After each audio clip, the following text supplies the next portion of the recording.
Hello, hello. Happy Friday, Sara Pet Talk. I am Sara of Expat in Croatia, and this is Cam. And every Friday at 5 o'clock Croatian time, one of us comes at you live. One of us answers questions from you about Croatia that you submit on Facebook, Instagram, Twitter, YouTube, LinkedIn, expatinCroatia.com. Email our consulting sessions, and people who ask them in a knock-knock joke. Knock, knock. Who's there? Honeybee. Honeybee who? Honeybee a dear and tell us all how we can live in Croatia. I thought you'd never ask. Oh my God. So hi, we're in Zagreb. See? Zagreb. See? There's the king. There's the king. Not Elvis. Tomislav. Yes, Tomislav. And Glavni Kolodvor, the train station. And a fountain. Yes. And trams. And people, so it's such a beautiful day. It was like 24 degrees today in Zagreb. Holy cow. And there's so many people out with their families and kids and dogs, and it feels so good. Like spring. Like spring. Yes. Yeah. So I've been at the Croatian Women of Influence Award conference thing today, all day, and then Cam just joined me. I did. Since usually it's Cam's week, but since I was in town, I was like, why not? Let's do it together. Let's do it together.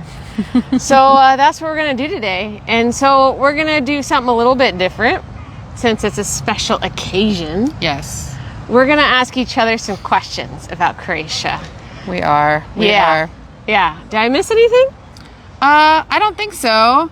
I think let's get started. Yeah, let's do it. All right. Cool. Rock and roll. Cam, Who's first? There is a dog pooping right behind us. He's a huge Saint Bernard. Huge dog. And he's pooping. He's pooping, yeah. But he's not on camera pooping, so we're okay. Yes. Although it reminds me of how we were editing the video. Oh my God. The secret project. And there's the cat taking a dump behind you. Yeah. Cat taking a dump right behind me in a video. We're not refilming it. No. No. But like it'll be like an Easter egg. Yeah. Yes. Let's call it an Easter egg. Yes. Oh God. All right. Hey Jeff, nice to see ya. Oh Jeff, by the way, I was gonna wait until you joined the next episode to tell you that I broke into the 2 salsas that you gave me. Thank you.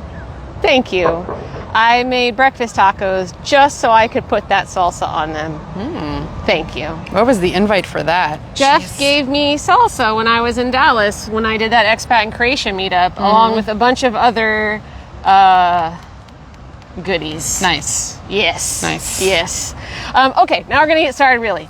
Cam. Sure. No, me. I ask you first. Yeah, you start first. Yes. I have my notes here because I have no memory. Yes. My brain. I'm on full brain drain. Yes. Full brain drain. We've been doing a lot. It's been a week. It has. We were working on some pretty big projects, so which we can't wait to tell you about, but we're not going to do that now. Nope, not today. Okay. All right. Oh, hold on. Jeff says glad you liked them. He's glad you liked them. I did. Thank you. No, that's my question. Yeah. What is your biggest pet peeve about living in Croatia? Oh, God, but there are so many. No, I'm kidding. No, there are lots. You know what? It's funny. There were a lot. And I think anybody who moves in from somewhere from the outside and you're in, I mean, listen, Croatia's not a new country for me, but living as a resident constantly, not just coming for 3 months out of the year, is a whole other beast. And when you come, I feel like there's a laundry list of pet peeves. But I only have one left. Ooh. Right? Okay. I hate how everything is last minute here. I cannot wrap my brain around it.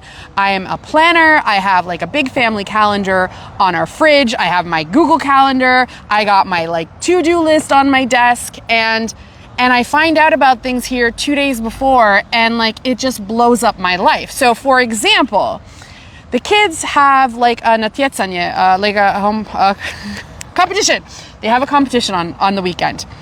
We found out yesterday what time it was. It was on Saturday. I knew it was on Saturday, so I did have the date. But literally, like, there's other things that need to be done. And my son got invited to a birthday party on Wednesday for Saturday. Yep. Classic. And, like, the locals don't have a problem with this. But like I have it's hard for me. It's hard for me. The other one that's tied to this is, and I know this isn't in all doctor's offices, but in my doctor's office, you can't make an appointment. Like my family doctor, like it's old school. She's like, you know, like super old school. And there's lots of places, I'm sure some locals can attest, where you cannot make an appointment. You have to just come in and you leave they still call it a knjižica, like a little book, your insurance card, because it used to be a book. So you leave it on a pile, and then the secretary, who is a nurse, which blows my mind that the nurse does secretarial work, but I mean, so does a doctor, but that's a whole other beast. Yes. A medicines, because she comes in, she takes the pile, right? She flips it over because the one on the bottom was the one that got there first. And then they call you an order. Because why? Because I have 6 hours to sit and wait? Right? So it's like, if I need something from the doctor, I have to go in and like hope and pray that I'll be out of there in an hour and a half or 2 hours. Ooh. So like, this isn't for like private polyclinics or like specialist appointment, but it's pretty common in our area. I think the younger doctors, you know, have sort of taken to making appointments and things like that, but that. And then the third thing, I only said there was one. I'm already on 3. They were not written. You're a liar. You said there was only one. But I feel like they're all tied to like time. Padobranci, which are people who come to the doctor's office. Padobranci are like, you have like who are the people that jump out of airplanes? What's that word? You jump. Skydivers? Yeah, like a skydiver. They have a parachute. Padobranac is a parachute. Oh. So they're parachuters who come in and they're like, I just need to ask a question, and they just butt in line and they go in front of you. Oh, those are everywhere. Yes. Those are at the bank. Those are at the Everywhere. post office. Everywhere. They're at HZO. They are at MUP. They're everywhere. Yes. And I have not gotten the courage to be one of those people yet. Because I feel like you have to become one of those people to survive sometimes. Agreed. Yeah. So that's it. But why are they called padobranci? Because they come in their parachute and just land in front of the line. I like that. I know. I like it too. I like it too. That. I don't like the idea of it, but I definitely like the name. So yeah, we call them padobranci. I don't know if that's across the country that's what they call them, but here in like the Zagreb outlying areas, we call them padobranci. Are there any Croats out there that live in different parts of the country and can confirm whether or not they are also called padobranci? Yeah, we would really love to know. Yeah. So that's my answer, which I thought was going to be shorter, but ended up being longer. Thank God we're not doing time constraints. Yes. Okay. Yes. Here we go. Cam asks, so here's my question. Okay, ready? So this question was inspired because the last time we were together and did a 5-question Friday, we were talking, we got into a whole diatribe about senf. That mayonnaise. wasn't the last time. That was the first time. The first time we did 5-question Friday together, she asked me what my biggest pet peeve about living in Croatia was, and I told her that it was that burger places don't have mustard. Yes. Which really gets under my skin. It does. It's a constant thing. It comes up a lot. It boils my blood. I just can't. I can't. Yeah, I think I went on about 10 minutes about You did. that. So Anyways, let me just interrupt I'm not going to do that now. No, Don't worry. but this was inspired by this. So now, which Croatian food or drink can you not live without? I will give you one food and one drink. Okay, fair enough. Drink rakia. You're a big rakia fan. I'm a big rakia fan. I collect rakia.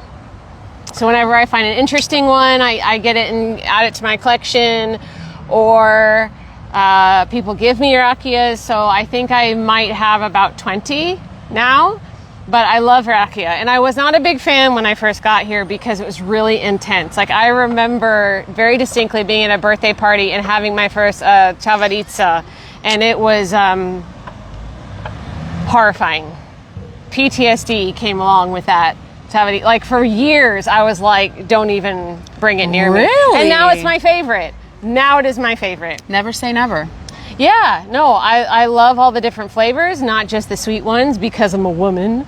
I like the strong ones too. I prefer the strong ones, I have to be honest. Which one? What's your favorite one? Well, Chavarica is my favorite. Okay. The one that killed you first. Yes. And then grew on you. It grew on me. But I like how when it's homemade, everyone is made differently. So correct me if I'm wrong, but travarica means like little grass. Yeah, it's made from some sort of grass. Yeah. Well, it's made from like different herbs Yes. and grasses and things like that. So like they're all always different combinations of whatever is local to the area. And I really like that because it means that the personality is different, you know? Whereas loza is always loza. Orahavac is always orahavac, you know? There's no kind of like nuance to it. Oh, okay. You know, maybe there's going to be less sugar or more sugar, but for the most part, it's the same thing, no matter where you are. But with travarica, it can have a different personality depending on who made it. So you might get some, them's be fighting words, because if you've ever drank rakia in Slavonia, I have not. Yeah. It's, I mean, Slavonci will say that they make the best rakia, and I'm not inclined to disagree with them. But I'm just saying. Are there any flavors that are native to Slavonia that they do not have in other places? I don't know. I think they're really, really big on just making like rakia, like Slivovica. Okay. But I don't know. That's all I ever drink when I'm there.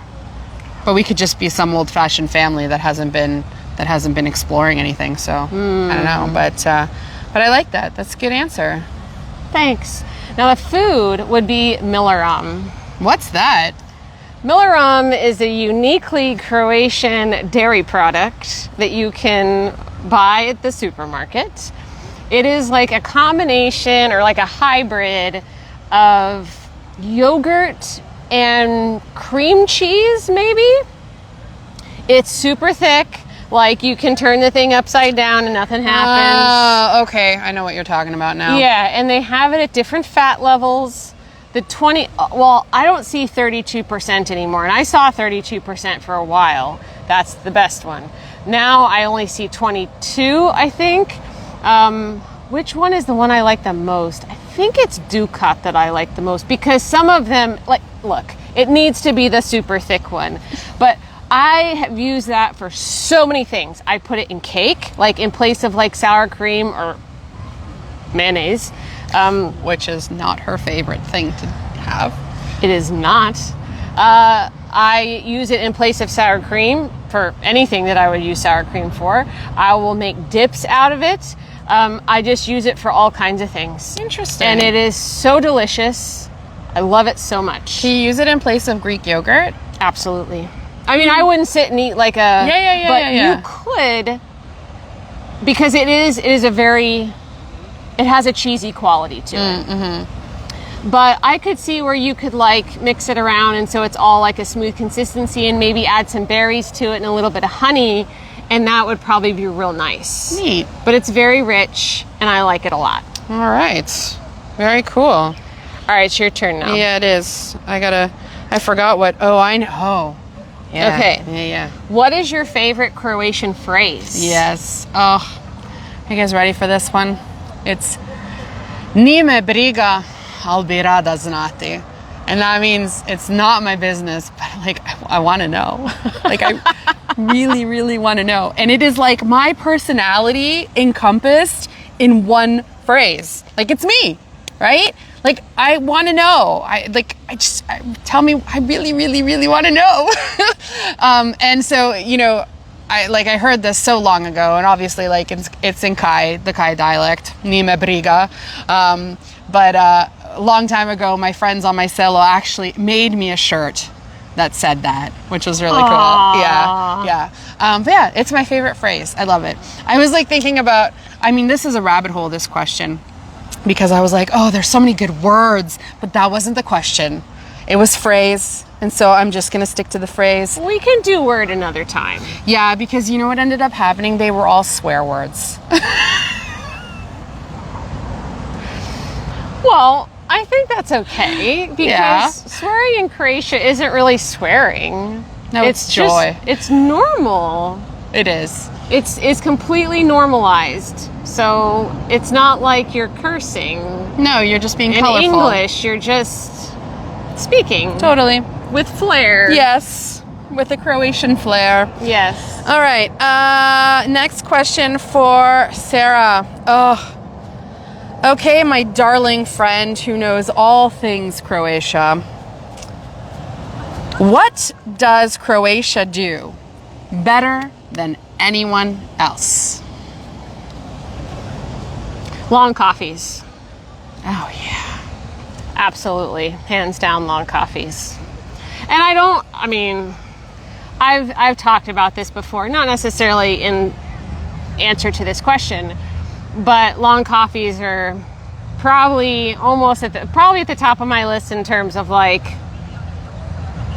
the shining star, just because it represents so many of the values and virtues of the Croatian culture.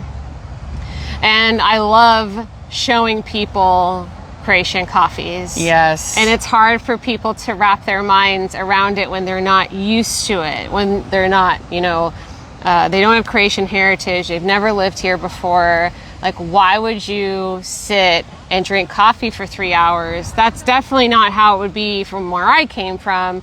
Coffee is something that you get while you're standing up at a cashier, and then you drink it on the way to work in your car or on the subway or whatever, in transit, just so you can function that day. That's it. But you never just like sit and socialize over a coffee. That's just not a thing. Well, even from a business perspective, there's a culture of like turnover for customers. Like, imagine sitting there with an empty cup or taking 3 hours to drink a little coffee this big in America or Canada for that matter. Oh yeah. They would freak out. They'd be like, "Are you ordering something else, lady?" Totally. Whereas here, it's like, first of all, you're not going to see the konobarica for a while. They're not coming back to check on you and see if everything's okay and if you need anything else. Did you want some ice in your water? That's not going to happen here. We get ice down south. Year round, we get ice. Wow. Down south. Wow. It might be 1 cube, but it's a cube. Fair enough. It's a cube nonetheless. I just snorted. I love when you do that. I do too. Yeah. I know I've genuinely been feeling what you're saying if I snort, laugh. So yeah. I was in Austin, Texas, and a friend of mine from here who grew up here happened to be in Austin at the exact same time, and we were going around trying to find a place to have coffee, and all we could find in downtown Austin was a coffee shop that was in the ground floor of like a really tall high-rise building. And they had like 2 or 3 small tables that were all covered with like debris that no one had cleaned for days. And no one was sitting. It was just, there was a line of 15 people all going up trying to order their coffee so they could get back to work and continue to function. And that was it. And I could just see the disappointment in her eyes, like the true pain, and I get it because once you adopt this custom, I can't see how you could ever go back, really. And I really wonder, for the people who have lived in Croatia for like a year, like maybe you were here on the digital nomad permit or something and you had to leave and you had to go back to where you came from, I wonder if those people kept having long coffees. With who? I don't know. But I don't know how I could ever not do that. I don't really. I feel it, yeah. There's a long coffee I have on Wednesdays, with a colleague, and I look forward to it every week. And I have 2. I have one in the morning with one colleague, and then I have another one in the afternoon with another colleague. So literally all of Wednesday is just coffees. And yeah, we talk about business, on the coffee. But why would we want to be in an office when we could be out in the sunshine having a coffee for 3 hours? Yeah. That makes a lot more sense to me. 100%. So I would say definitely that's something that Croatia does better than anybody else. Excellent answer. I 100% approve. Wonderful. All right, so now and this is a 2-parter. Yeah. We'll start with part A. Okay. What do native Croatians not understand about being a Croatian abroad? You're asking you're poking the bear with these questions. I know. Poking the bear. Okay, so let me preface this by saying that yes, I am diaspora. I was born in Canada. For those of you who don't know, both of my parents are Croatian. I grew up very Croatian, all the Croatian. But I don't speak for everyone in the diaspora, and obviously I'm speaking from my experience. So one point that I made was that it's our Croatianness outside of Croatia that is our defining thing. It's our defining factor. It's what we identify as. And I think that subconsciously, at least in my life, everything that I did like grew from that. And I think that Hrvati here, they're just living their lives being Croatian in Croatia, right? And so we have this different relationship, I think, with being Croatian. Now, it comes together like in 2000, you know, when the soccer team wins or when the water polo team wins. I sense it from everybody then, and I sense it on things like days like Dan Državnosti when all the flags are out, and there's this patriotism and this national pride. And I feel like as diaspora, we live in it all the time, every day. Like when you meet another Croatian, that is a cause for a friendship. Right? That brings you together. That brings you together. Suddenly you're not alone anymore. You have a Croatian friend and like you're just connected. Yes, totally. So that's a really, really big thing. Our Croatianness defines us. We are forever, at least I am, because I was very much in folklore and tradition, like Croatian traditions, costumes, things like that.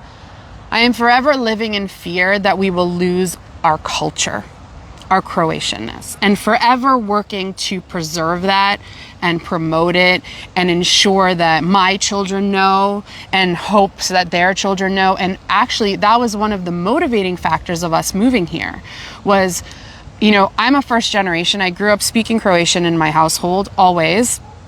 And when the kids were born, they didn't know any English either. And I was like, I'm not going to be one of those people with second generation Croatian kids who don't speak Croatian. Well, never say that won't happen to you, because it was really, really hard to maintain that. And then COVID happened, and then all of these things that were just like, you know, it was really hard. And I also noticed that I've been teaching folklore for, you know, I was teaching folklore for the better part of 25 years in Croatia. And the first few years I taught in Croatian. But the last 15 years, like it's like it went from Croatian to half and half to like everything in English. Oh. And I saw that. And like, so like that fear was always there in the back. And so, yeah, that was one of the things that motivated us, as I was starting to say, because I was worried that my kids wouldn't be able to speak Croatian. And so I thought, well, if we come here, problem solved, except everyone on the selo speaks English to my children. So that was fun. Really? Yeah, it drives me crazy. It drives me absolutely bananas. Why do they do that? Oh, but they're so excited to speak English with somebody. Oh, yeah. So like the kids and their class have the best English scores in the whole the whole school. Yeah, they've got a head start. They do. But yeah, so that was kind of a motivator. Okay. What else? What else do Croatians? I think those are the two big ones. Okay. That it's our Croatianness that defines us. And at least I was always in an ever worry fear that this culture would be lost, which to juxtapose to the Croatians here, I feel like it's so laissez-faire to them, right? Because they live in it. And I remember when I'd come as a teenager, you know, and people would know that I danced Croatian folklore, they were like, loser. Nerd. Who does that? And then there was a revival of that after the war here, and you know, it slowly became something that was more popular, but also there's still a struggle with that. I think I feel like that is also dying away, because kids have so many choices now of extracurriculars, whereas before all you had was your folklore group in your village. Sure. And so now, you know, there's other things that are, I guess, a lot cooler that are competing. And in Canada, it's like, you do kolo, you play tambura, you go to Croatian church. Those are like, and soccer. Mandatory, yeah. So that's my answer to that question. All right. You ready for part 2 or part B? I think I said. Yeah. I'm being consistent. What do Croatians abroad not understand about living in Croatia as a native Croatian? Yeah. So that unconditional and blind love of Croatia, you know, it makes us blind to what's actually going on here as diaspora. I feel like we romanticize this country, and we've talked about this privately a lot, about this struggle that I have. That's Cam, the diaspora, and Cam, who lives here now. Yeah. Right. And the clashing of the realities of that. It's very different coming here in the summer for a couple weeks, and I wasn't coming here for the summer for I was coming here for 3-4 months out of the year. Right. It's like, and so like I thought like I had a real good grip on things until I came here, and I was like, whoa, this is totally different. Totally different in some incredible ways, and totally different in some ways that make me very sad. So that's one thing. The other thing is, for the diaspora, navigating Croatian bureaucracy is not for the faint of heart. No, it is not. And you cannot come here expecting to change and have what you need to get done here molded around what you need. Yes. You need to release that and navigate on Croatia's terms. Yes. Because if you fight against it, I feel like it's just like, go back home, diaspora, is the message that you get. And then they miss out on how much we love Hrvatska and how much we want to help build here. So you got to kind of leave that behind, that North American, wonderful, organized customer serviciness life that we had there. I know better. Yeah, I know better. And really come here a little bit humbled and be open to becoming a Croatian who lives here and grow from becoming a member of the diaspora. And so that might be really hard for some people to hear, because it's been really hard for me to grapple with over the last 2 years, and I'm continuing to process that and grapple that. I mean, it's a good lesson not just for diaspora, but also for foreigners who have no connection as well. It's the same thing. Yeah. Like coming in to Croatia with expectations that things are going to function the way that you're used to them or the way that you think they should work is not going to give you success. It's going to cause you frustration. And when you bring that kind of energy into a government office, you're most likely not going to get what it is that you need. No. And if you do it repeatedly, I mean, my feeling is I don't think that there's a list behind the counter, but most of the people who work in these offices, they have done so for many years. And I have seen cases of people who they cannot win. It does not matter what they try and do, they can never win. And I hear the stories and I see the threads, and I'm going to be blunt. It's you. it's you. You know, this is not on the government. It's not to say the government's perfect. Obviously, it is not. But what you bring into the situation really matters. Mm-hmm. It really does matter here, because everything is down to the individual human that you talk to. Yeah. You know? So that's an important lesson, Cam. Thanks for sharing that. Thanks. Those we did good questions today. We liked the questions. We don't know if you liked them. Yeah. This was clearly an episode for us. Yes, it was. It was. We didn't answer any of their questions. Hey. We always do. And we have more questions for you next week. We do. Until the end of time. Or we die. I don't know. Whatever comes first. Yes. We should end with that. Yeah. All right. Well, that's it, guys. So ciao. Thank you so much for being here. This has been 5 Question Friday, and see you next Friday. Vidimo se. Ciao. Bye.